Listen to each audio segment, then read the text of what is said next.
Okay, we are now live.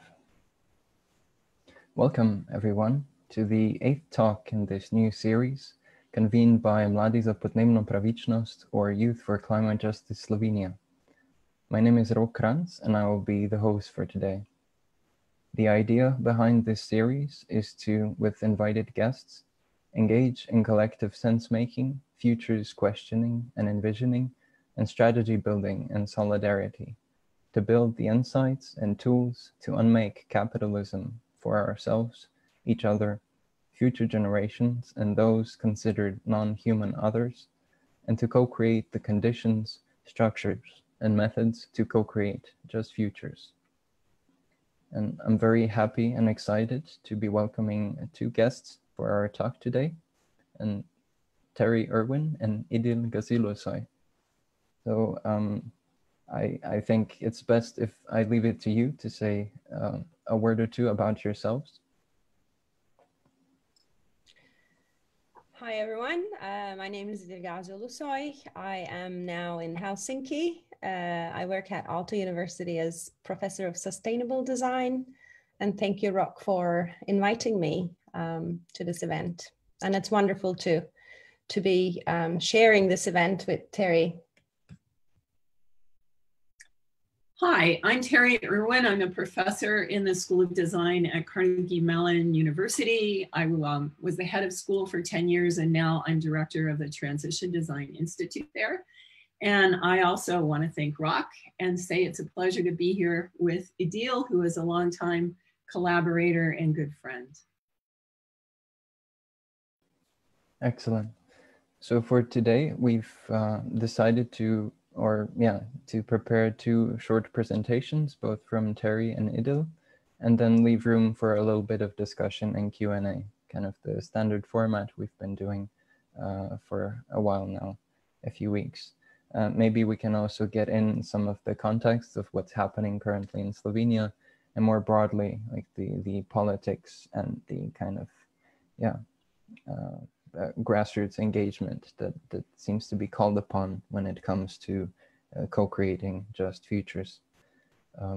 So I would leave the floor to Terry to, as we said, give us a bit of introduction into transition design and the multi-level perspective, and to tell us about an exciting research that she's been doing with colleagues on the COVID situation in the US through the lens of transition design. Yeah, thank you, Rok. I'm gonna screen share right now. So let me know if this works. So I'm hoping you're seeing my title slide. Yep, works great. Okay, very good. Okay, so today I want to introduce transition design, an approach for addressing complex wicked problems and seeding and catalyzing societal transitions toward more sustainable futures. The term wicked problem was coined in the 1960s by urban planner Horst Rattel to describe a type of complex problem that he argued was unsolvable. Among the most challenging characteristics of wicked problems are that every problem is unique and constantly changing. There is no clear shared problem definition. There are multiple stakeholders with conflicting agendas, and these problems straddle organizational and disciplinary boundaries. And to make it worse, every wicked problem is connected to other wicked problems. So solutions aren't right or wrong, but simply better or worse. Wicked problems are systems problems, things like crime, racism, income inequality, climate change, terrorism, or global pandemics are all examples of wicked problems. And the thing about these problems is this: there is no single silver bullet solution. It took a long time for these problems to get wicked, and it will take a long time to resolve them. However, most traditional problem-solving approaches focus on pieces of wicked problems, and so their entirety remains invisible. And it often works this way. We find or are given a problem that is clearly defined within a relatively small context. In other words, a manageable problem we've probably solved before. This is what Horst Rittel would call a tame problem. Transition design, however, argues that all problems are complex if you don't decontextualize them. So what we often think of as a simple problem really depends upon how you're looking at it. Once you begin to integrate social concerns into the problem frame, things change very quickly. And if you go further and integrate environmental concerns, things become really intimidating. But wait, it gets worse. Remember I said most wicked problems are connected to other wicked problems? Well, if you include the problem context, things begin to look something like this. And this is the point at which we realize that no single individual or discipline can solve a wicked problem. And here is why. We live in a world of systems nested within systems, nested within systems. There are transportation systems, infrastructural systems, financial, economic, and communication systems, commercial systems, and social systems of all kinds. And all of these are permeated by cultural and disciplinary norms, rules and laws, and informal practices or ways of doing things. And together, all of these form what is known as a socio-technical system, which is always situated within the natural world. And these systems are always in transition. But despite this constant movement, socio-technical systems are highly resistant to change. They get set in their ways, just like we do.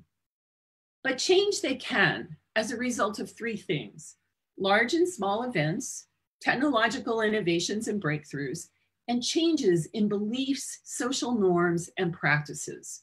So in both material and non-material ways. And any of these changes can happen either suddenly or gradually. But let's come back to the concept of transition. Human societies are always in transition, but these transitions have been largely unintentional, full of drift, and we really only understand their ramifications in hindsight. We call it history. The question before us in the 21st century is whether we can intentionally transition our societies and organizations toward more sustainable, equitable, and desirable long-term futures. Transition design argues that the long-term futures we are currently transitioning toward aren't necessarily the futures we want, and contends that we can intentionally change these transition trajectories toward futures we do want. Now, this sounds like a monumental undertaking, but if we use our current situation to think about transition trajectories, we see that all of these countries started at more or less the same place. And we've learned that small changes in the present can make a big difference in where you end up in the future. Transition design is essentially an approach to intentionally shift transition trajectories.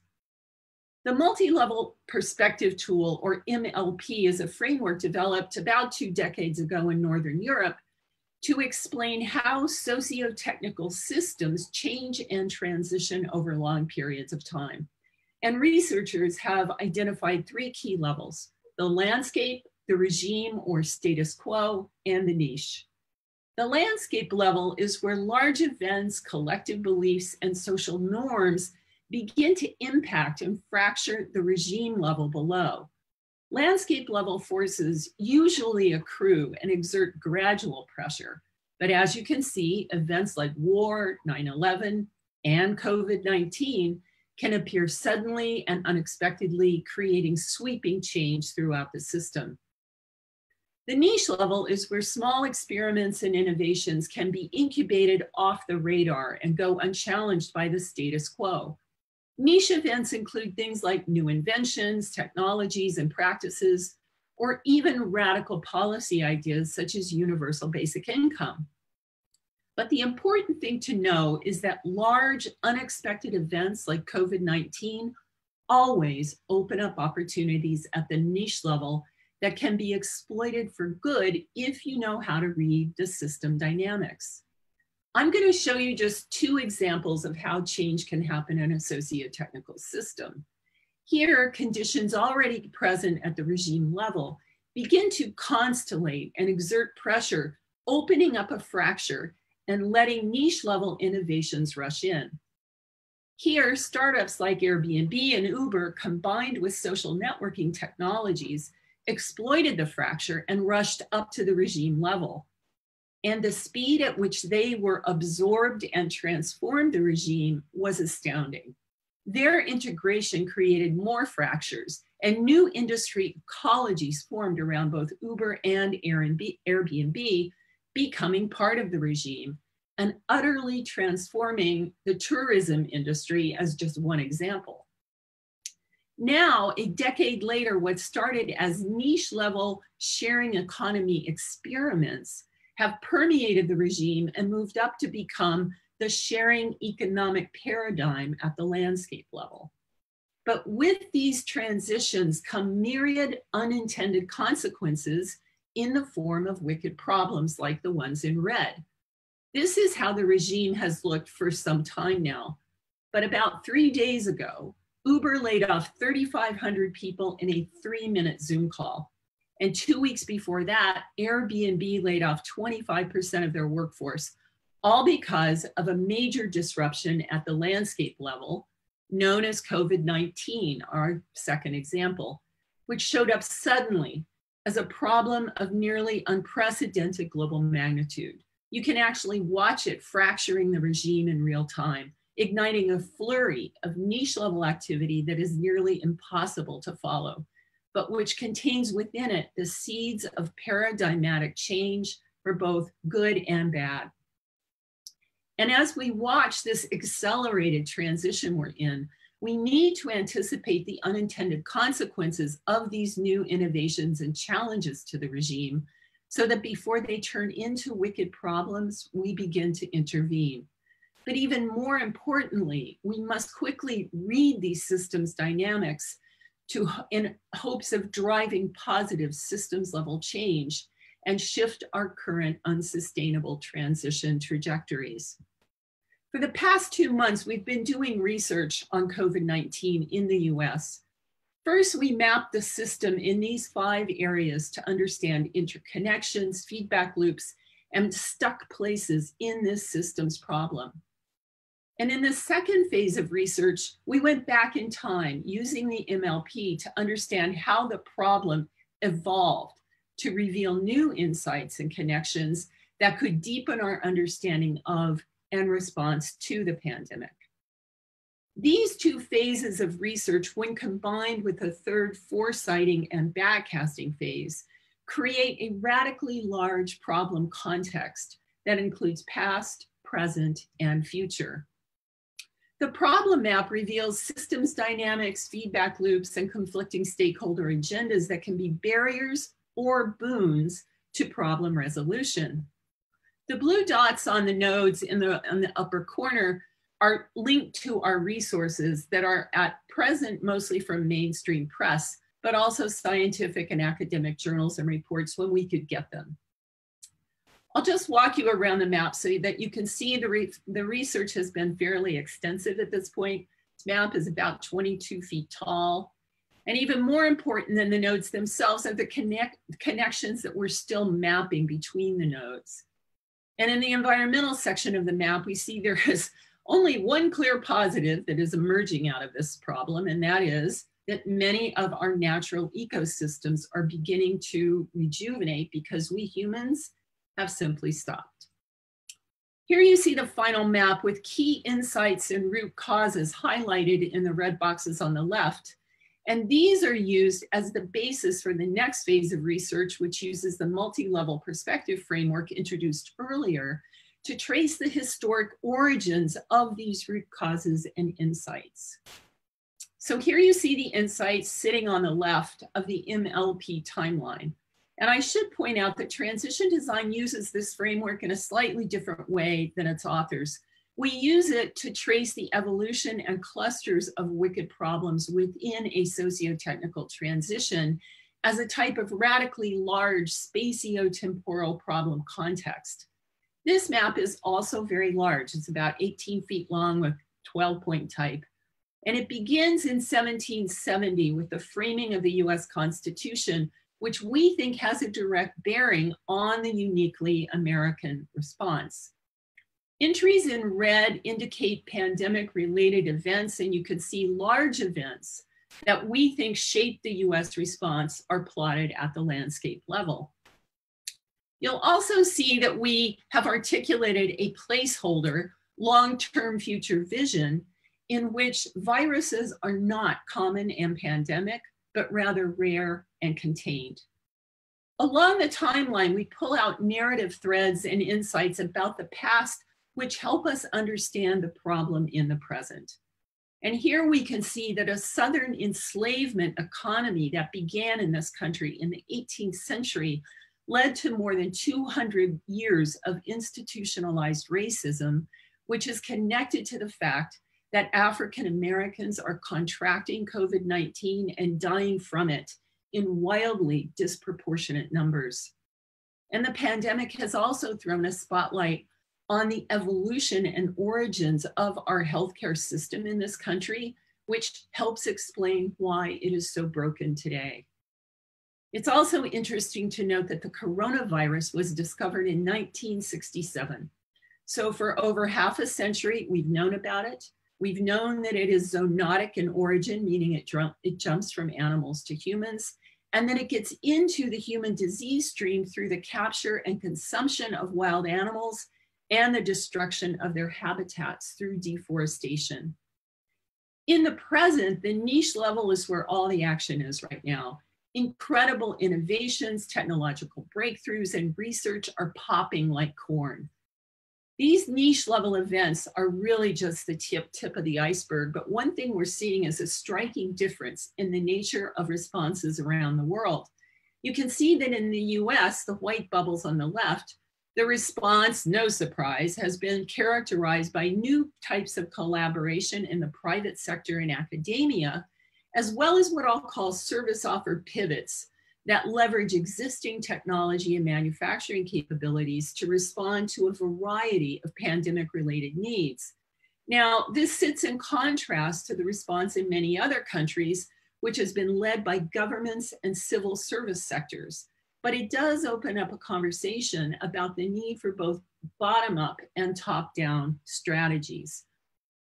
So research like this aims to produce a deeper understanding of the problem and its roots, and when combined with long-term visioning by stakeholders who are affected by the problem, it opens up new possibilities for problem resolution.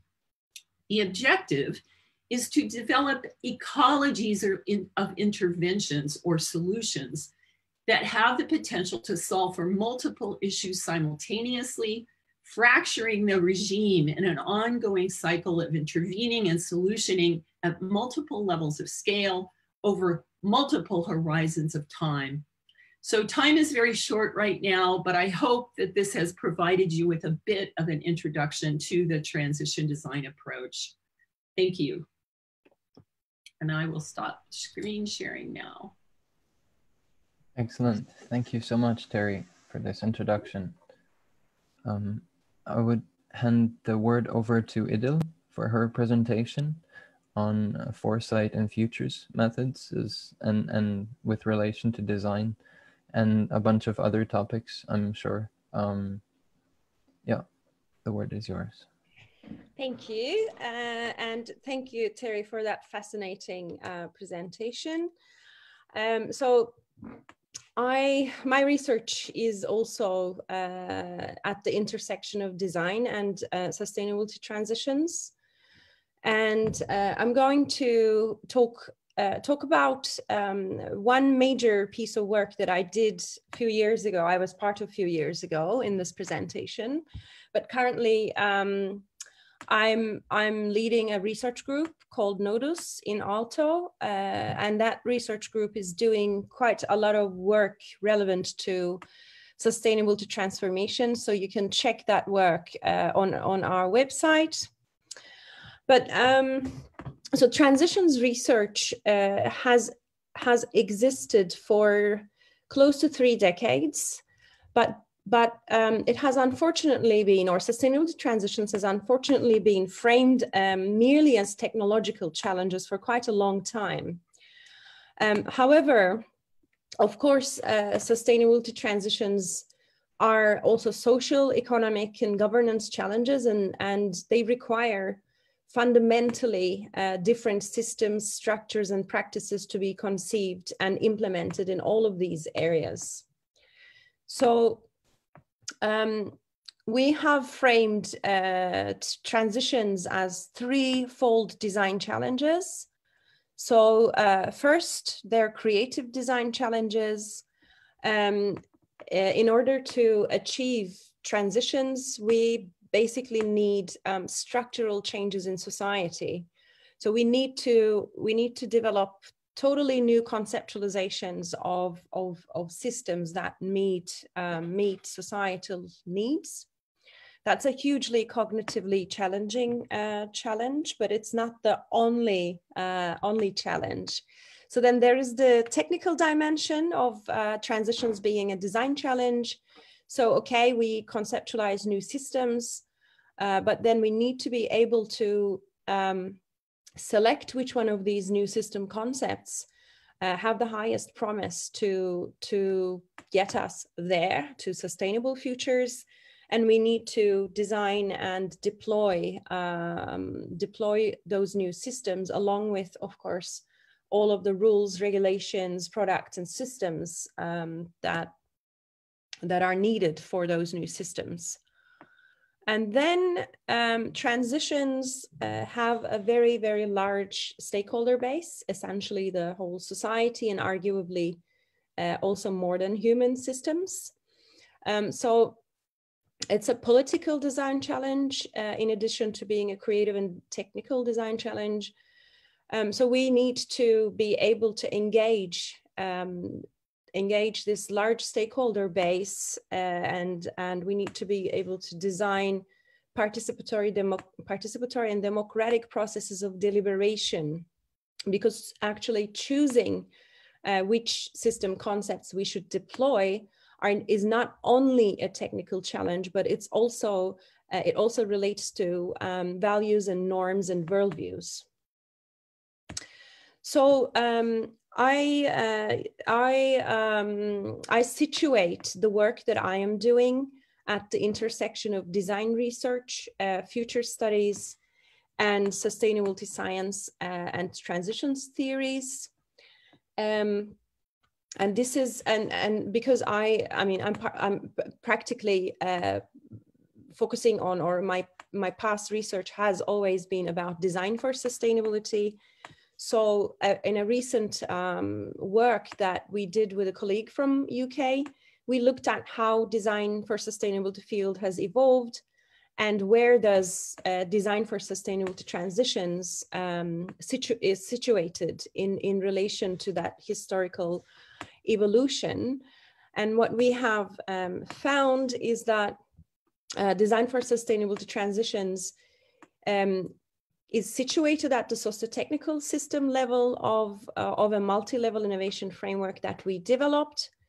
And increasingly more, it's also seeping into socio-technical ecological system level.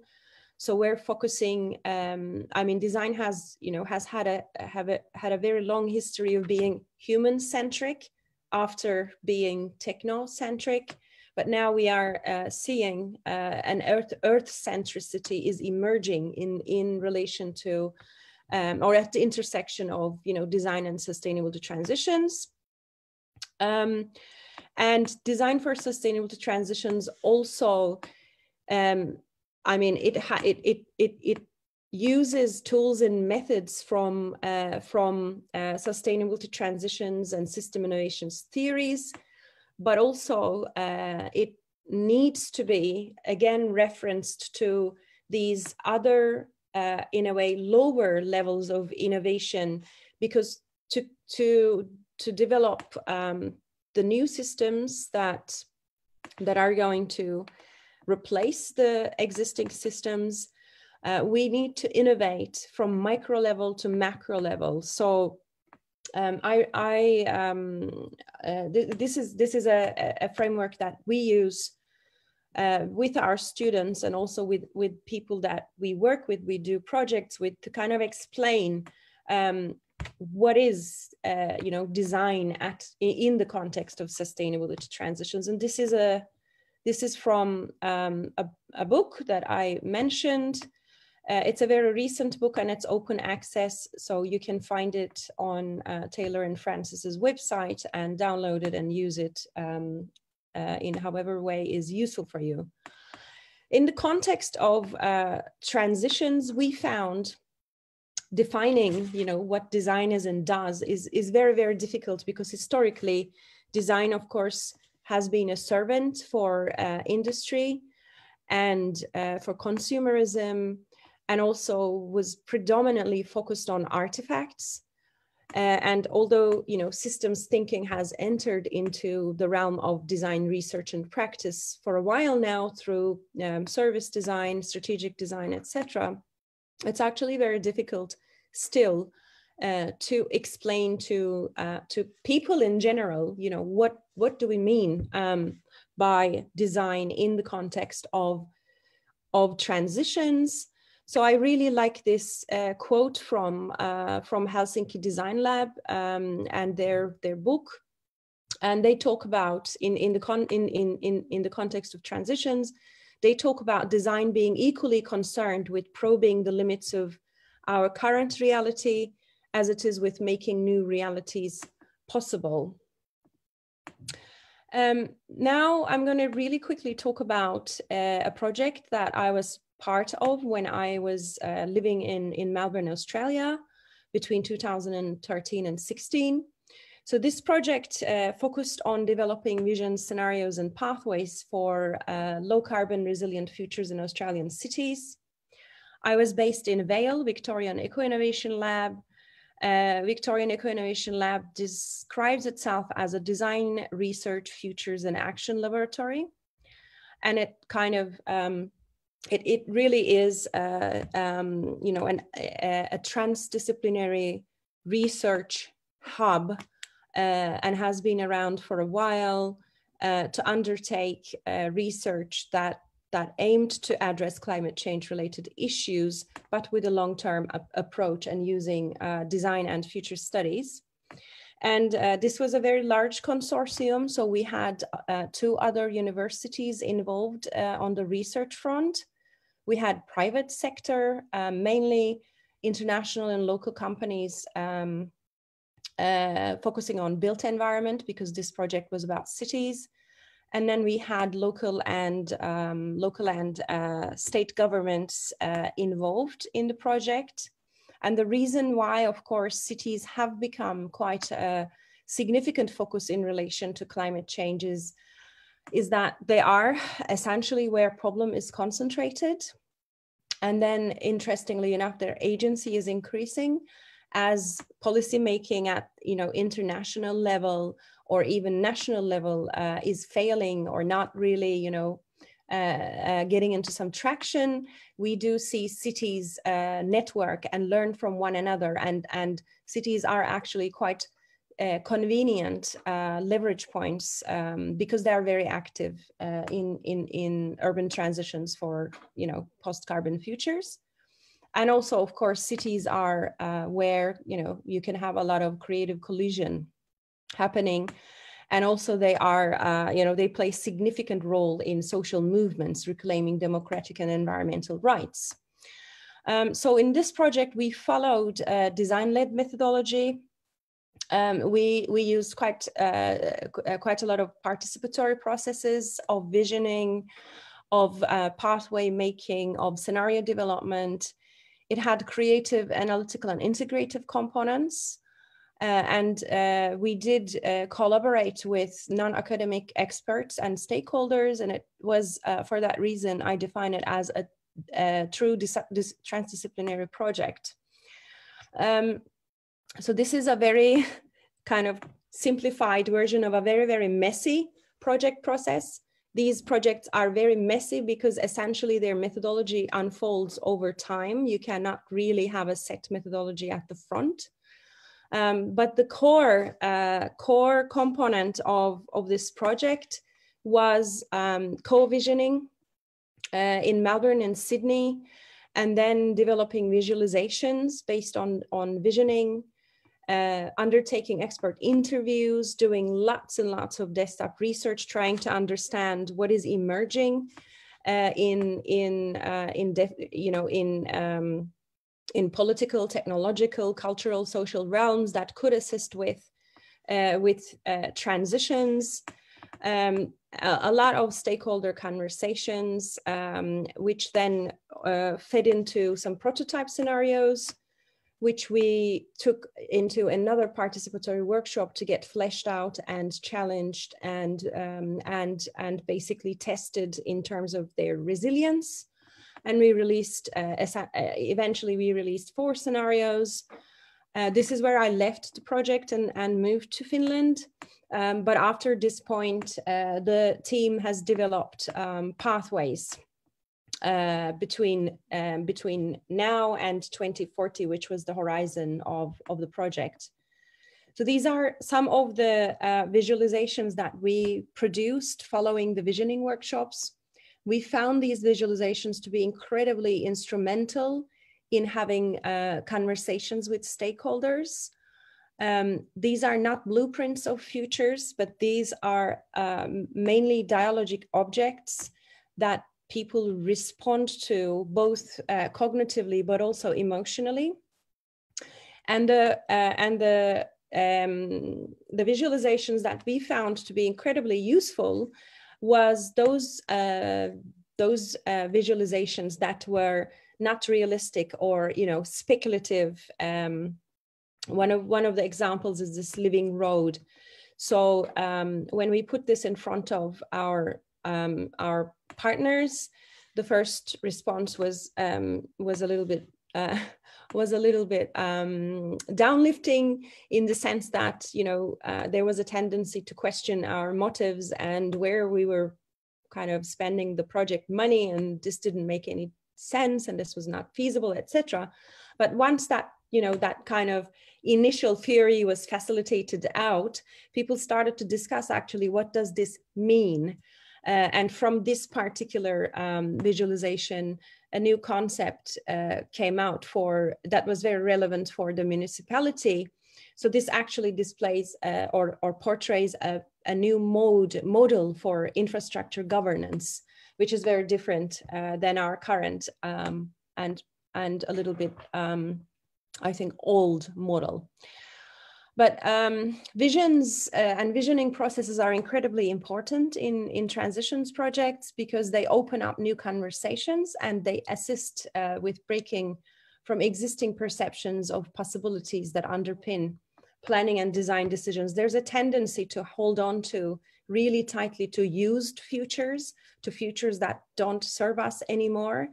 And visioning processes, we find that the kind of, it helps with moving people from being very attached to used futures and open up their imagination for thinking truly alternative futures. And we did, based on our stakeholder conversations and desktop research and expert interviews, we identified within the stakeholder group points of contention. So on one hand, sustainable, post-carbon, resilient futures sound like easy to define, but actually it's not. And then there are very different perspectives on how, what a sustainable post-carbon resilient future looks like or might be like, or what kind of values and technologies they might be based on. So based on these points of contentions that we identified, we developed these prototype scenarios. And then, as I said, we took these prototypes to scenarios workshop, got them fleshed out, got them challenged, got their internal logic kind of made robust, and we released 4 scenarios. So these are The columns show each scenario, I mean, not scenario, but scenario visualizations in this case. And the rows show generic urban density levels. You can see the keywords at the bottom. And there is actually, you know, quite a lot of text associated to these images, but images are what helps us to communicate these scenarios quite well, and what kind of society the scenario actually means. And then these 4 scenarios are spread across a spectrum of efficiency increase to consumption reduction, because you know theoretically you can reduce emissions either by increasing efficiency or by reducing consumption. But then, of course, there was one kind of hidden agenda in our work. We really wanted to show that efficiency increase is not going to result in resilient societies, because you can increase efficiencies and potentially reach, you know, carbon dioxide emission reduction targets, but at the expense of equality and justice in the society. And then these 4 scenarios also have governance-related implications. So we have, I mean, you can see that 2 of the scenarios actually show top-down governance models, and then 2 of them are bottom-up. And then 2 of the scenarios are, you know, the value base is more meritocratic, whereas the 2 other are egalitarian. And then in each of these governance modes, of course, the power is in the hands of another entity. So we also try to show how, you know, in these different scenarios, who would be holding power. Then we looked at who are creating these futures now. Essentially, none of these futures are going to, you know, materialize as we have imagined them. And it's very likely that futures are going to be a mosaic of all of these scenarios. And understanding who is advocating in the society for these particular scenarios is incredibly important, because change can only happen if these groups of people start to negotiate and start to think about, you know, how their aspirations about how the future should be like, you know, what trade-offs are there, and how these quite divergent perspectives can be, to a certain extent, negotiated and aligned with one another. Coming to the end now. So based on this, this particular project, using it as a case study, I looked at the roles design plays in transition processes. So this slide shows the 3 types of activities that are needed in transitions. And then I identified the roles played by design, and then mapped them onto these 3 types of activities. And I found that design plays roles across all of these activities. And interestingly enough, only 2 of the roles that I identified played by design in this process was traditionally attributed, you know, as roles of design, and the rest imply, you know, emerging roles, which also has implications on design education and design practice, and, you know, professional development in design realm as well. And finally, here are some very quick fire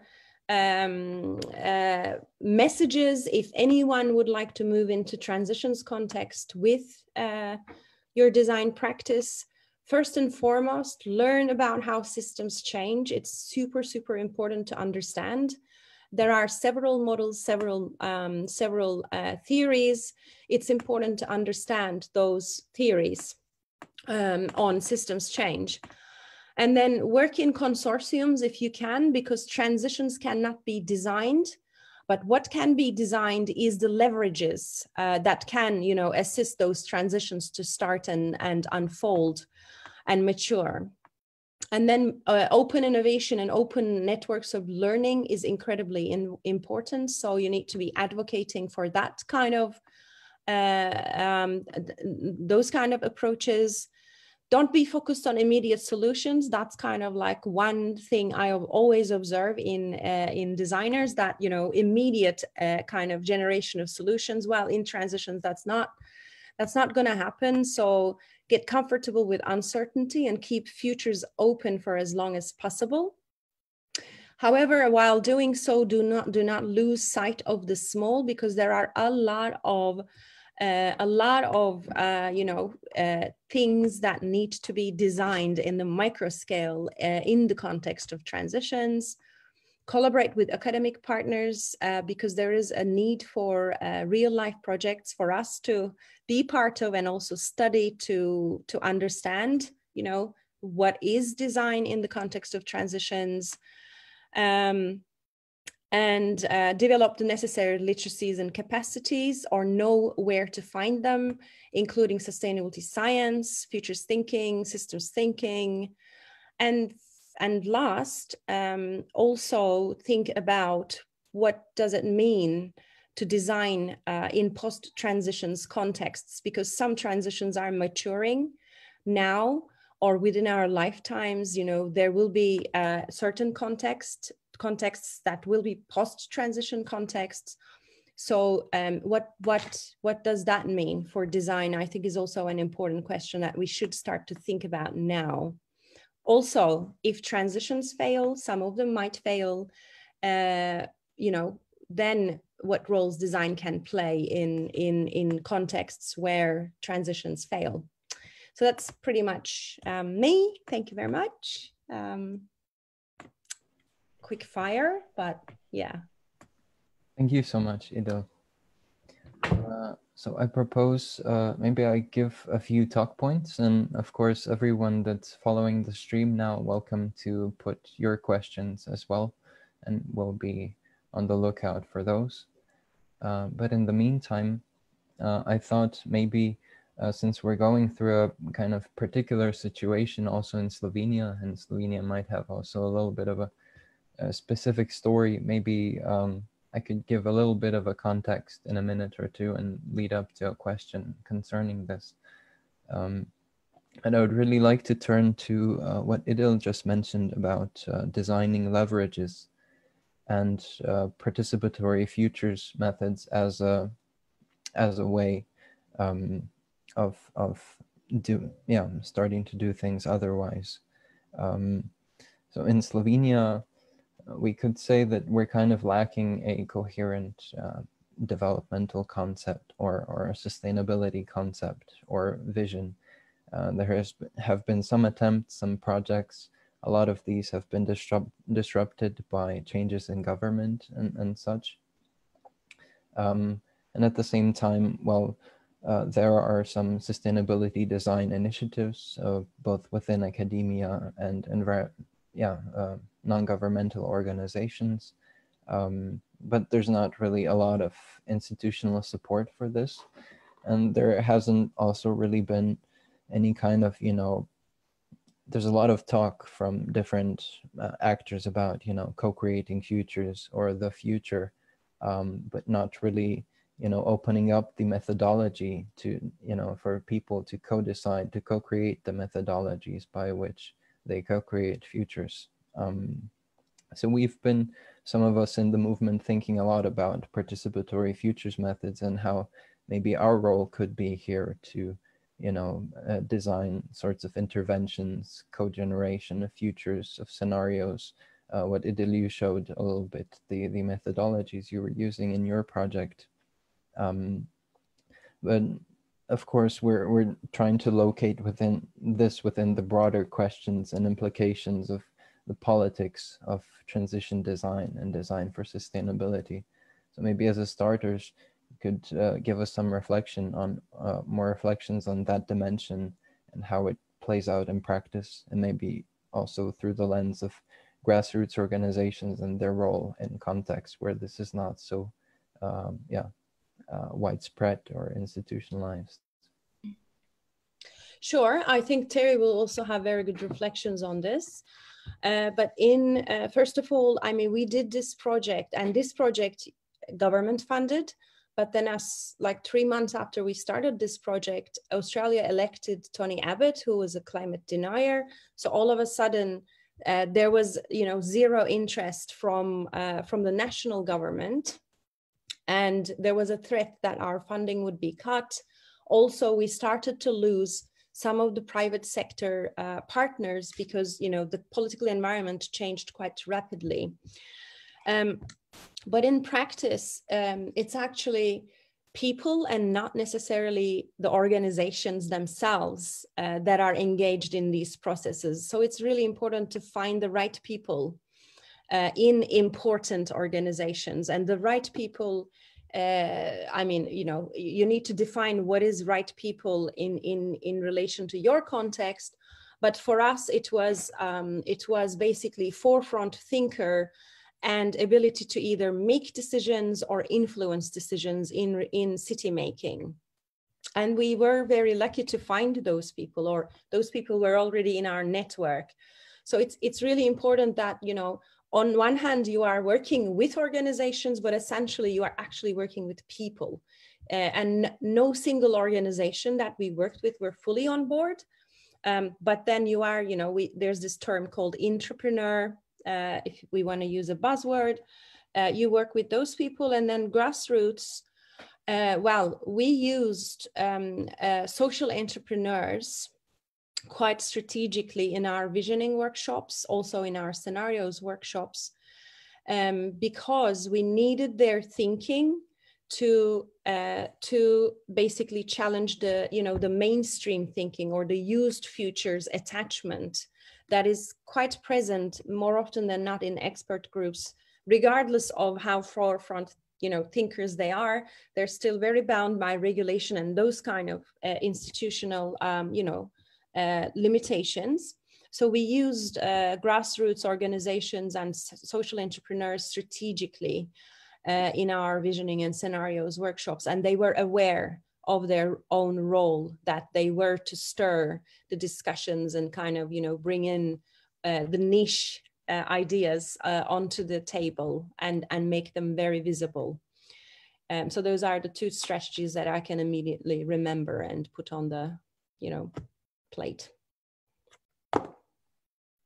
Yeah, I guess I would jump in and say, yeah, absolutely agree with Idil, 100%.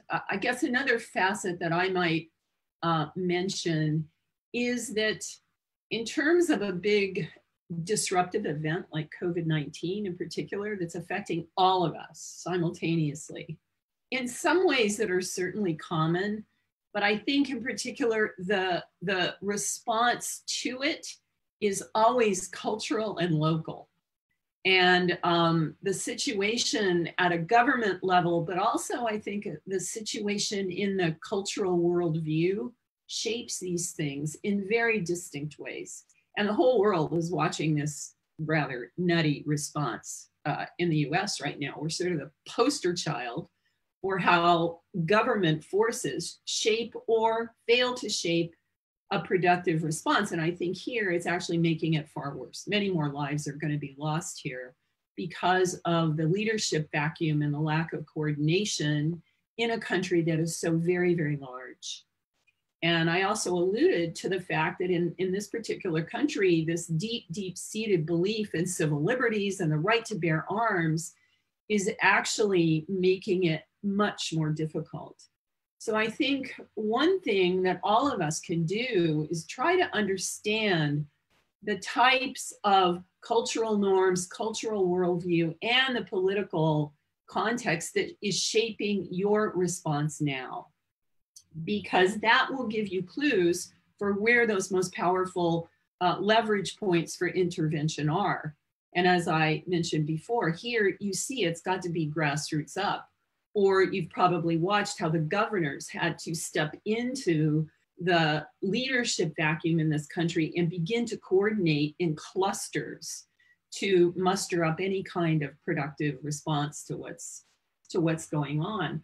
I think the other thing to mention apropos in particular of foresighting and futuring, which I was so glad to see Idil cover because I did not in my presentation, is futurists often say that the future is already here. We just don't recognize it. There are glimmers of the future that we collectively want that are showing up right now, probably at the niche level.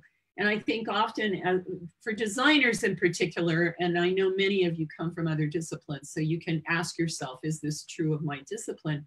We often think we have to create a new solution. We have to get in there and create something entirely new, when so many buds and shoots of the right ideas are already bubbling up, and they need to be, as we say, scaffolded, or they need to be amplified. But the key for systems level change is connecting them.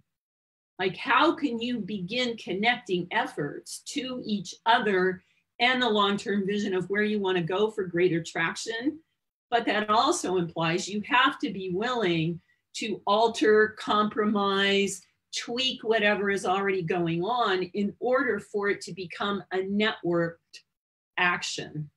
And that's not always easy because of the people component that Idil mentioned. We all have to enter into this dance of radical collaboration to make it work.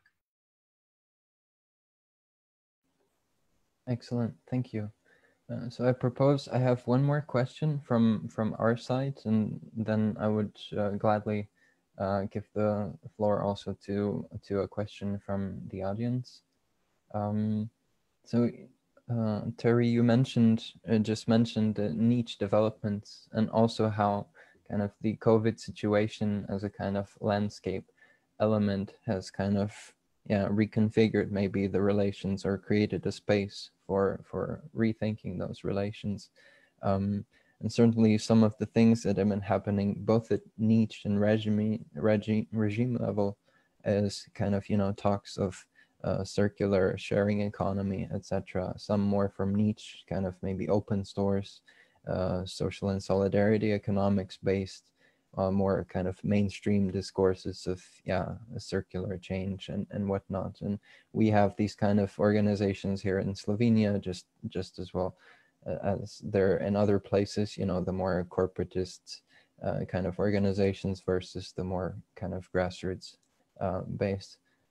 So I was just wondering maybe your perspectives. I know alternative economics is a big part of both your kind of frameworks, to think through how you contextualize those within your frameworks.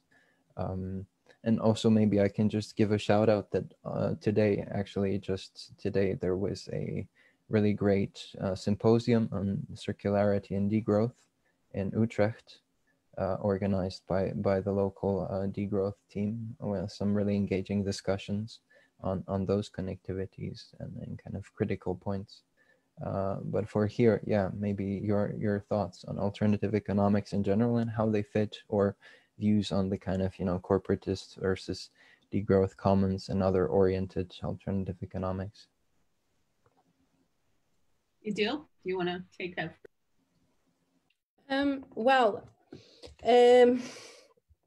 So I think what is really important is to, first of all, engage with political discussions where these concepts are discussed, because what I'm observing over and over is there is a disengagement within, for example, degrowth community.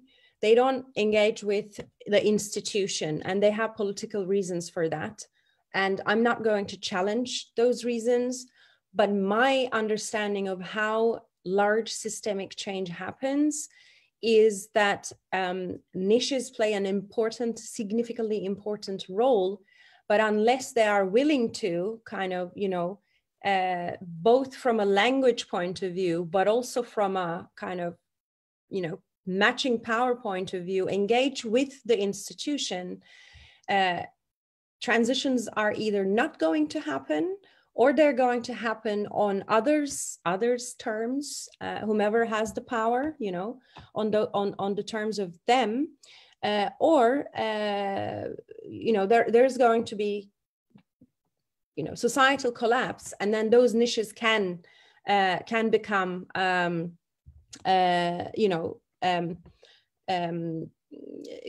have a chance to flourish and become very important in restructuring society, but there is not one way of transitioning, and in my opinion, societal collapse is not a desired and desirable thing. So what I think in my work, I'm trying to make I'm trying to do two things. One, maybe three things. I am engaging with the institution and mainstream. I work with businesses because businesses are also consisting of people, and they are part of this society, and you can influence them. And some of them are very eager to be influenced, or already searching for ways to transform their own organizations. Two, engaging in policy discussions and pointing out the flows of the mainstream understandings of certain concepts, such as circular economy, and how it's framed in European Union policy. We need to be able to challenge those, and for that, you got to be sitting at the same table as people, who make those policies. And then three, I am encouraging communities who can be considered as niche communities, degrowth communities, commons movement people, etc., not to disengage from the institution totally, because I think challenge needs to come from them, because they are doing this and they have evidence of these alternatives working. So I strongly encourage them to not to totally disengage from the establishment. Sorry, yeah. Rock, do you want me to add to that, or do you want to get another question in? I think Idil answered that beautifully, or I can. You're. Yeah, sure. We could move on. It's also kind of we're on time right now, but I would like to get in maybe one question from the audience, and this will be a question that got to us via email before the event, and it's from a local sustainability designer, Gaia, who is also, we kind of planned that she would be co-hosting the session today, but higher forces unfortunately intervened. So I'm happy to pass on the question, or one of the questions, to you. And I think it also fits very well. It's about education, design education. And I know for a fact that there are also some students, local students of design following the stream right now. So her question goes, how do you see the future of institutionalized design education? What needs to change there to fully embrace the new ethical drivers of design practice? Well, I could jump in there. There's a lot to say there, and I'm sure both Idil and I fight that battle every day. I think we're still living with a model that's been with us really, since the 17th, 18th century, in which knowledge is siloed, and all of the rules for promotion and tenure for professors are built upon staying in your disciplinary silo and going deep and publishing in these very, very narrow journals. And one thing that has excited me, I'll be interested to see if Idil agrees, is during COVID-19, the scientific community could not wait for peer review. They had to start collaborating and sharing knowledge as rigorously as they could immediately, and circumventing this really lengthy process that all of us academics have to go through to get our ideas out there. And by the time they hit out there, you've so moved on, you're so somewhere else. The other thing we see is that both faculty and students want to collaborate in inter and even transdisciplinary ways. And so my big cause celebre for many years has been, you cannot solve wicked problems with a single discipline. You need to play with people from other disciplines. And yet our entire infrastructure is set up to make that very difficult, not because people don't want to, but because the rules and the infrastructures that we're living with are outdated, and they've been outdated for a really long time. And when things become material, it is hard to change. I live in a 125-year-old house, and it was built to serve a different time and lifestyle. And yet we are living in ways that aren't entirely comfortable or suited because things become materialized. So my big hope is that one of the changes that will come out of COVID-19 is that academia will have to move faster. We will have to tear down disciplinary divides for students so that design education in the future becomes much more collaborative and transdisciplinary. Now, the one thing I'll say before I quit is that doesn't mean that we all have to become jacks of all trades. We still must master something, because you must bring your mastery to a transdisciplinary group of people, but you also must know when to dance, when you are speaking from expertise and when you are not. And I can tell you for a fact that the older you get, the harder it becomes to step out of your mastery and know when you are simply a beginner who needs to ask stupid questions of the experts, for instance. Idil? Well, I think one important thing. I'll turn it over to you, Idil. Yeah. So one important thing is you might have lost her. I think perhaps we've frozen. Am I frozen? No, we have Idil. Yeah. Yeah. Okay. So I think one important. I mean, this is not only about design education, but in general university education. And this discussion has been around for quite a while, that, you know, we are teaching students skills that are actually totally outdated, etc. But if we focus on design education, I mean, I must say that I feel very lucky where I am, because even if there are a lot of improvement scope, Aalto University embraces the requirement for collaboration across disciplines, and there are some flagship master's programs it's like, for example, we have creative sustainability, and that is in design, in business, and in engineering. And these students both, you know, share the same learning environment in certain courses, and then they also get their disciplinary courses. But it's a big challenge. I mean, this is, I don't think there's an easy answer. We need transdisciplinary research and education, but I don't think that we have yet developed a new model that can, you know, that can comfortably replace the existing university as an institution. But there is work going on. And I probably would recommend design students who are, you know, interested in this kind of work to look for schools. I mean, Carnegie Mellon is an excellent place. I would say Aalto is great. Also in Australia, UTS has a transdisciplinary master's program. So it's, you know, you got to position yourself accordingly as well.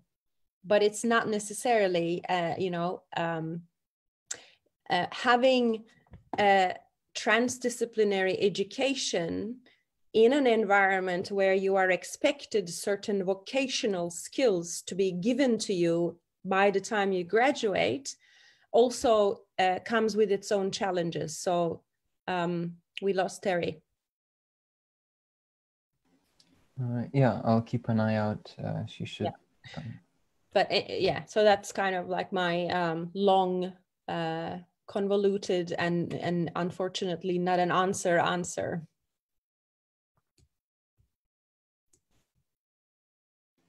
Great. I think Terry is just rejoining us. Oh yeah, that's good.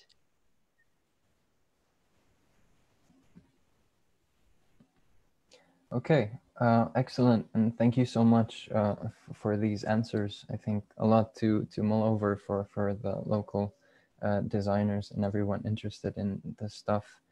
Just a kind of reflection, yeah, that in Slovenia, as we were saying, there's not a lot of institutional support, also at the level of just purely inter or transdisciplinary research.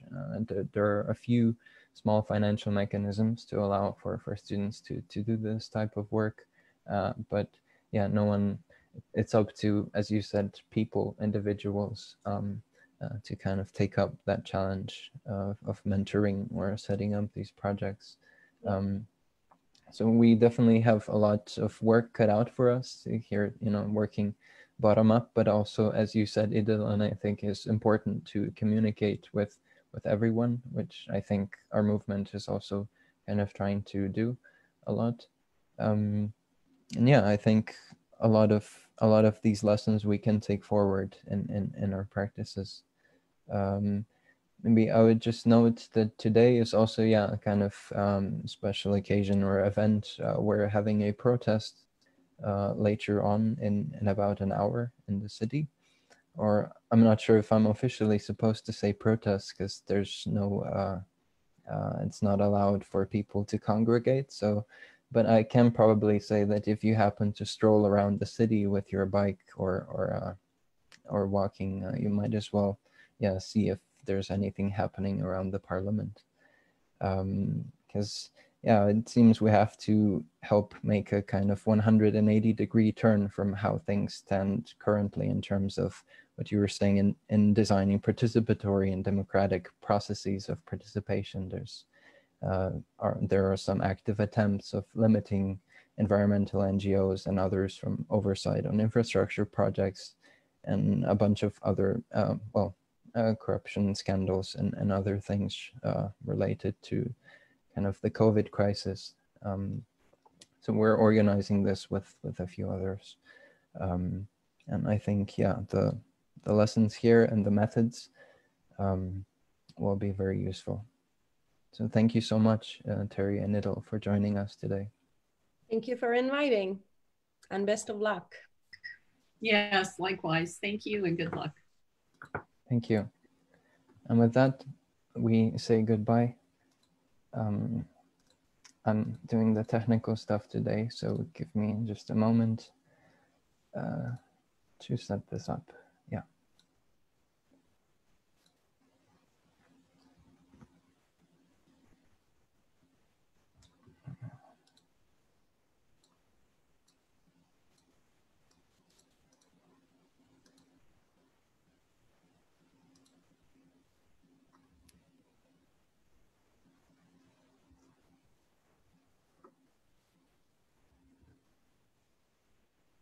Okay, yeah, I'm having some technical issues, but no worries, we'll get there.